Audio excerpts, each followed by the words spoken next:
Era la tarde del lunes 13 de junio de 2022 en Etna, Sicilia, en el municipio de Mascalucia, un lugar donde la vida suele transcurrir bajo la vigilancia silenciosa del volcán activo. La normalidad se hizo añicos poco antes de las 4 de la tarde. Un grito, no físico, sino telefónico, desgarró la calma de la familia del Pozzo. Al otro lado de la línea, la voz de Martina Patti, una joven madre de 23 años, era un torrente de histeria y confusión. Su mensaje era fragmentado, pero la sentencia final heló la sangre de quien escuchaba. Se habían llevado a Elena.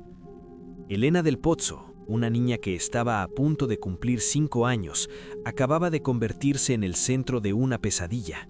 Según el relato inicial, madre e hija habían salido de la guardería, como cualquier otro día.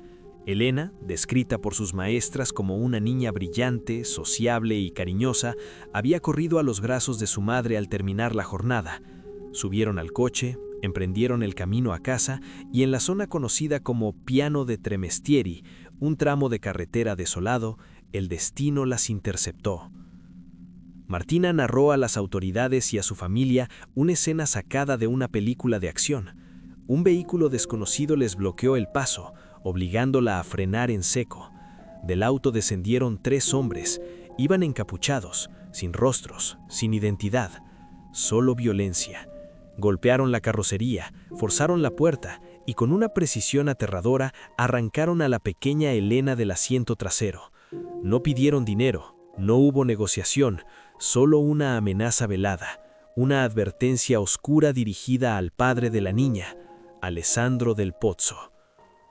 Para entender el peso de esa amenaza, hay que mirar atrás a la historia de Alessandro y Martina, una relación que había comenzado en la adolescencia, llena de pasión pero también de grietas profundas. 6 años de altibajos, celos y denuncias cruzadas. Martina había llegado a acusarlo de violencia doméstica en el pasado, aunque luego retiró los cargos. Alessandro, por su parte, tenía un historial manchado por acusaciones de robo y vínculos difusos con el tráfico de drogas. En este contexto, la historia del secuestro cobraba una fuerza siniestra. Parecía una vendetta, un ajuste de cuentas del bajo mundo donde la moneda de cambio era lo más sagrado, la vida de una niña inocente. La noticia corrió como la pólvora. La fotografía de Elena, con sus ojos grandes y su sonrisa confiada, comenzó a inundar las redes sociales y los noticieros de toda Italia. La comunidad de Mascalucia, conmocionada, se volcó a las calles. Carabineros, familiares y voluntarios iniciaron una búsqueda frenética. Se establecieron puestos de control, se peinaron las zonas aledañas a la guardería y a la casa de Martina. El tiempo es el enemigo mortal en un secuestro.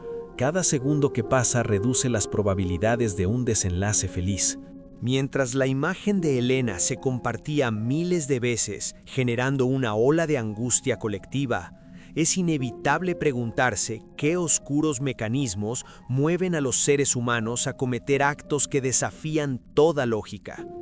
Si te intriga descifrar la mente criminal y quieres conocer más casos donde la realidad supera la ficción más macabra, te invito a suscribirte al canal ahora. Aquí no solo contamos historias, analizamos la oscuridad que habita entre nosotros. Con el operativo en marcha, Martina fue llevada a la comandancia de los Carabinieri para formalizar la denuncia. Allí, en la frialdad de la oficina policial, lejos del caos de la calle, la historia comenzó a tener una resonancia diferente. Los investigadores, entrenados para detectar los detalles más sutiles, escuchaban con atención. Martina repetía la secuencia: el bloqueo, los encapuchados, el secuestro. Sin embargo, su memoria parecía selectiva. Cuando le pidieron detalles del vehículo de los agresores, la mente de Martina se quedó en blanco. No recordaba el color exacto, ni el modelo, y mucho menos la matrícula. Era una laguna extraña para alguien que acababa de vivir un trauma tan visual. Pero hubo un detalle en su comportamiento posterior al supuesto crimen que encendió la primera alarma silenciosa en la mente de los oficiales. Tras el presunto secuestro, Martina no llamó al 112, el número de emergencias europeo. No pidió auxilio inmediato a las autoridades. En lugar de eso, condujo de regreso a su casa. Se tomó el tiempo de llamar a su familia, de contactar a sus padres y a Alessandro. Solo después, acompañado por ellos, se dirigió a la policía. Habían pasado casi 2 horas desde el supuesto rapto hasta que la denuncia se hizo oficial. 2 horas de silencio inexplicable. La policía comenzó a revisar las cámaras de seguridad de la zona de Piano de Tremistieri. Esperaban ver el auto de Martina siendo interceptado, esperaban ver el vehículo de los secuestradores huyendo a toda velocidad, pero las pantallas devolvían una realidad estática. Nadie había visto nada. No había testigos de un asalto violento en plena tarde. El auto de los encapuchados no aparecía en ninguna grabación. La atmósfera en la comandancia empezó a cambiar. La empatía inicial hacia una madre víctima comenzó a teñirse de sospecha. La historia de la vendetta contra Alessandro era conveniente, quizá demasiado perfecta para justificar la desaparición. Mientras la noche caía sobre Sicilia y Alessandro buscaba desesperadamente a su hija en las calles, los investigadores pusieron sus ojos en la única testigo del crimen. La mujer sentada frente a ellos no parecía una madre desesperada por la burocracia policial. Parecía alguien que estaba construyendo un guión sobre la marcha, y los agujeros en su trama empezaban a ser imposibles de ignorar. Elena no estaba en manos de mafiosos. La verdad estaba mucho más cerca y era mucho más aterradora. Dentro de la comandancia, el aire se había vuelto denso, casi irrespirable. Mientras afuera la familia del Pozo y decenas de voluntarios peinaban los alrededores de Mascalucia, gritando el nombre de Elena, en la sala de interrogatorios, el tiempo parecía haberse detenido. Martina Patti seguía sentada frente a los investigadores, pero la imagen de la madre Coraje, que había sobrevivido a un asalto violento, comenzaba a desmoronarse bajo el peso de su propia narrativa. Los carabinieri, expertos en leer lo que no se dice, notaron que la angustia de Martina tenía una cualidad extraña. No era el pánico frenético de quien teme por la vida de su hijo minuto a minuto, era una tensión estática, defensiva. Las preguntas de los oficiales empezaron a volverse más incisivas, buscando cerrar el cerco sobre los detalles que la mujer dejaba deliberadamente borrosos. Insistieron sobre el vehículo de los secuestradores. En una era donde las cámaras de seguridad son omnipresentes, la falta de una descripción precisa resultaba inverosímil. Martina no podía decir si el auto era sedán o deportivo, viejo o nuevo. Solo repetía generalidades que no servían para iniciar una persecución real. Además, la logística del supuesto crimen no encajaba con el modus operandi del crimen organizado en Sicilia.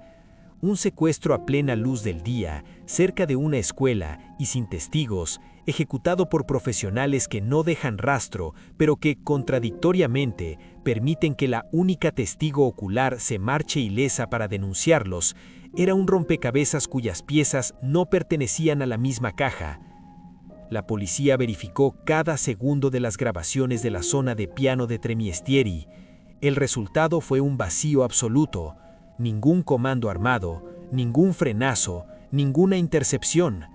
El auto de Martina había recorrido el trayecto desde la guardería hasta su casa sin interrupciones.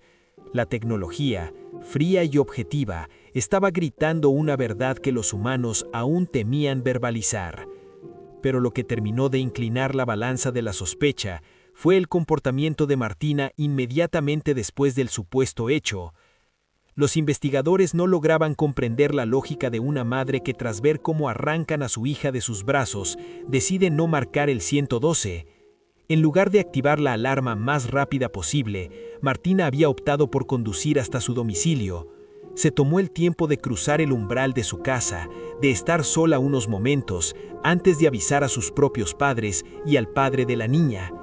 Esos minutos de tiempo muerto entre el crimen y la denuncia eran un abismo oscuro, donde los investigadores sospechaban que se ocultaba la realidad. La presión sobre la joven de 23 años se intensificó. Le hicieron ver que su historia de la vendetta contra Alessandro no se sostenía. Si alguien quería enviar un mensaje al padre por sus antiguos delitos, habría formas más directas y menos arriesgadas que secuestrar a una niña de 4 años. Los oficiales la confrontaron con las imágenes de las cámaras. Nadie la seguía. Estaba sola. Fue entonces cuando la máscara comenzó a agrietarse. No hubo un estallido de llanto inmediato, sino una erosión lenta. Martina fue enviada a casa tras el primer interrogatorio, pero la libertad era ilusoria. La policía no dejó de vigilarla, y la culpa, o quizás la certeza de que había sido descubierta, comenzó a asfixiarla. A la mañana siguiente, menos de 24 horas después de la denuncia, Martina regresó a la comandancia. Esta vez iba acompañada de sus padres, pero su actitud había cambiado. La mujer que entró por esas puertas ya no era la víctima de un comando mafioso, era una sombra. Ante los fiscales, la historia del hombre encapuchado se disolvió como el humo. Admitió que no hubo otro auto, no hubo asaltantes, no hubo amenazas. La confesión llegó, pero no fue un torrente de arrepentimiento. Fue una admisión seca, desprovista de emoción, que dejó helados a los presentes. Martina reveló que el secuestro había sido una invención, una puesta en escena torpe diseñada para encubrir algo definitivo. Cuando los oficiales le preguntaron dónde estaba Elena, la respuesta no fue una ubicación de cautiverio, sino la confirmación del horror. La joven madre, con una frialdad que contrastaba con la magnitud de sus palabras, se ofreció a llevar a las autoridades al lugar donde estaba su hija. No había esperanza de rescate, no había negociación posible. Elena no iba a volver a casa. Subieron a las patrullas. Martina guió a la comitiva policial no hacia una casa de seguridad o un escondite lejano, sino a un terreno baldío, un campo de matorrales y tierra volcánica situado a escasos cientos de metros de su propia vivienda.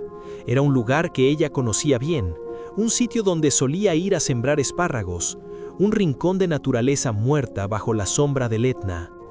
El convoy se detuvo al borde del camino.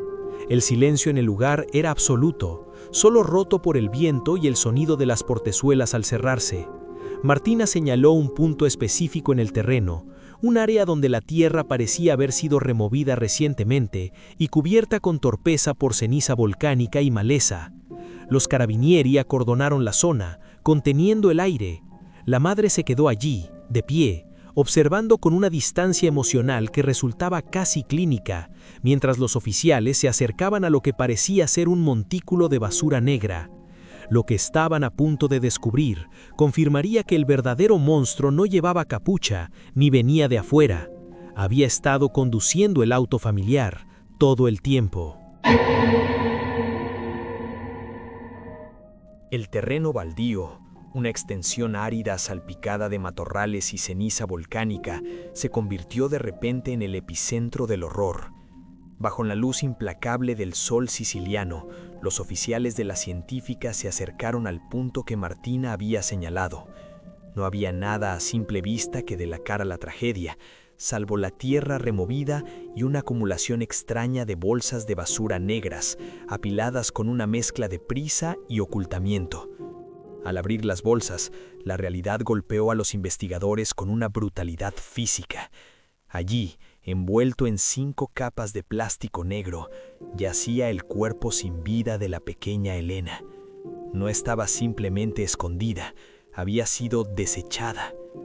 A pocos metros del hallazgo, los agentes encontraron las herramientas de esta macabra obra, una pala y una azada con mangos de madera, abandonadas con la misma indiferencia con la que se deja un utensilio de cocina después de usarlo.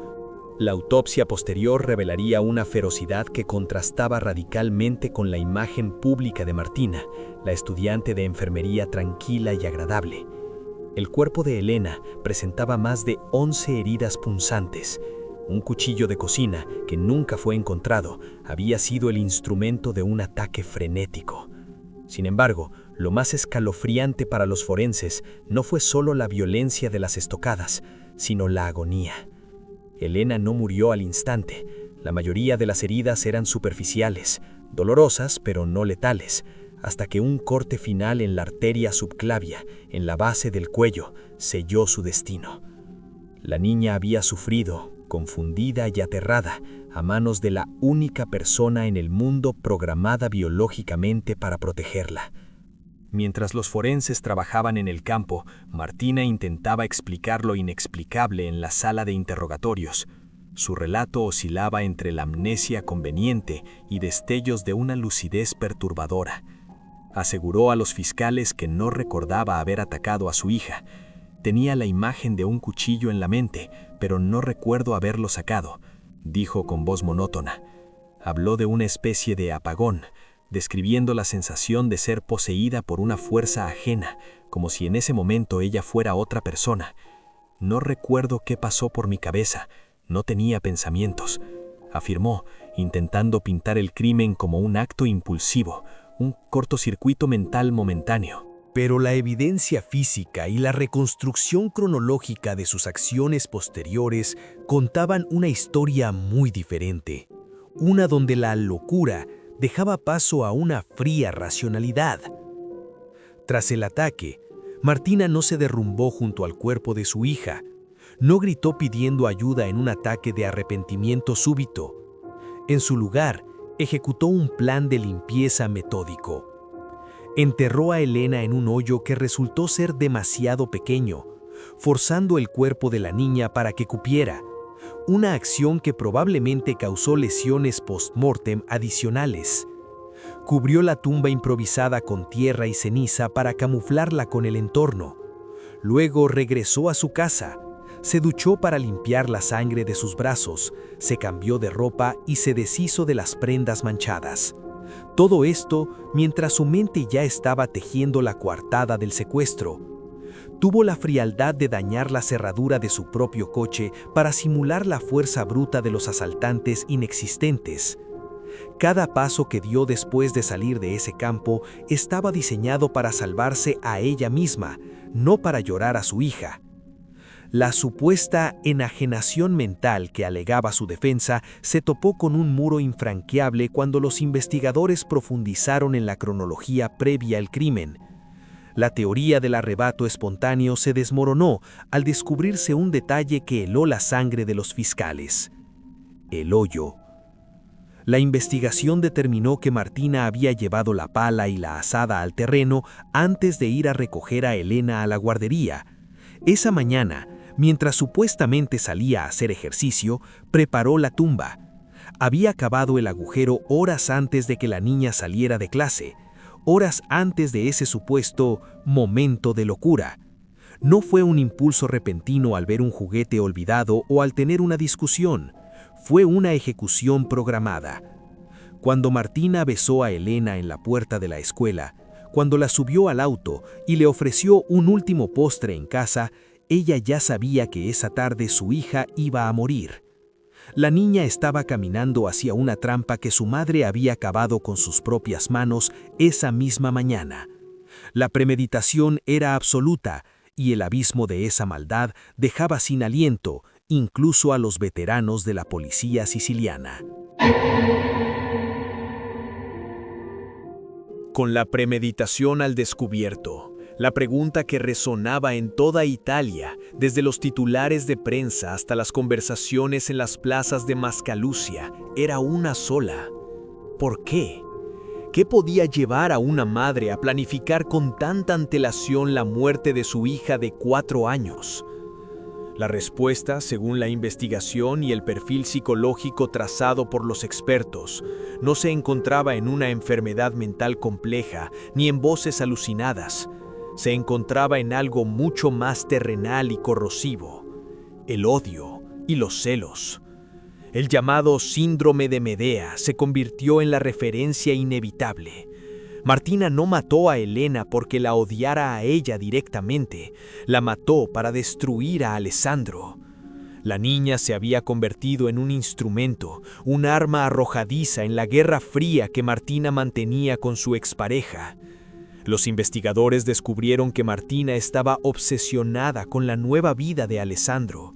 No soportaba la idea de que él fuera feliz con otra mujer. Pero lo que resultaba verdaderamente intolerable para ella era que Elena también fuera parte de esa felicidad. La niña, en su inocencia, le contaba a su madre lo bien que lo pasaba con la nueva novia de papá, lo mucho que la quería. Esas palabras, dichas con pureza infantil, eran ácido para el ego herido de Martina. Sentía que estaba siendo borrada, desplazada de la foto familiar que ella misma no había sabido mantener unida. Si ella no podía tener esa familia perfecta, nadie la tendría. Matar a Elena era la forma definitiva de infligirle a Alessandro un dolor del que nunca se recuperaría, una herida que sangraría para siempre. La cronología final del crimen, reconstruida por los Carabinieri, expuso la eficiencia aterradora de su plan. Todo el acto, salir de casa con la niña, llegar al campo, cometer el asesinato, ocultar el cuerpo y regresar sola a la vivienda, se llevó a cabo en apenas 17 minutos. 17 minutos para apagar una vida. En ese lapso brevísimo, Martina cruzó todas las líneas morales conocidas, actuando con una rapidez y determinación que descartaban cualquier duda sobre su capacidad de organización. El juicio, celebrado un año después, fue el escenario final de esta tragedia. Alessandro Del Pozzo, visiblemente roto, subió al estrado. Sus palabras no fueron de perdón, sino de una condena moral absoluta. Rechazó la teoría de la locura con vehemencia. Martina no está loca, declaró, es cruel. Para él, la meticulosidad de la limpieza y la coartada eran pruebas irrefutables de maldad pura, no de enfermedad. Definió a la madre de su hija como un monstruo que no merecía el título de madre. Martina, por su parte, mantuvo en el tribunal la misma actitud distante que había mostrado desde el principio. Escuchó la sentencia sin grandes estallidos emocionales. El juez Sebastiano Miemi, acogiendo la solicitud de la fiscalía y describiendo el crimen como antinatural, repugnante y éticamente inmoral, la condenó a 30 años de prisión. No hubo cadena perpetua, debido a la reducción por el rito abreviado y las atenuantes genéricas, una decisión que dejó un sabor amargo en la familia paterna, que sentía que ninguna cifra de años sería suficiente para pagar el vacío que Elena había dejado. El caso se cerró judicialmente, pero la herida en Mascalucia sigue abierta. Hoy, en el lugar donde fue encontrado el cuerpo, la maleza ha vuelto a crecer, intentando cubrir la cicatriz en la tierra. Sin embargo, entre las hierbas, alguien dejó un pequeño homenaje que resume el dolor incomprensible de esta historia. Una muñeca solitaria, un ramo de flores marchitas y una almohada en forma de corazón con una frase bordada a mano. No sé por qué tu mamá te haría esto. Es una pregunta que quedará suspendida en el aire para siempre. Martina Patti pasará las próximas décadas tras las rejas, con tiempo de sobra para recordar esos 17 minutos en el campo de espárragos. Pero para Elena, para Alessandro y para una comunidad que perdió la inocencia aquel junio de 2022, la respuesta ya no importa. Porque al final, la verdadera oscuridad no estaba en los hombres encapuchados que nunca existieron, sino en los celos silenciosos que crecieron día a día en el corazón de una madre. Suscríbete para ver más contenido sobre psicología oscura sobre casos reales y comparte tus comentarios sobre este inquietante caso.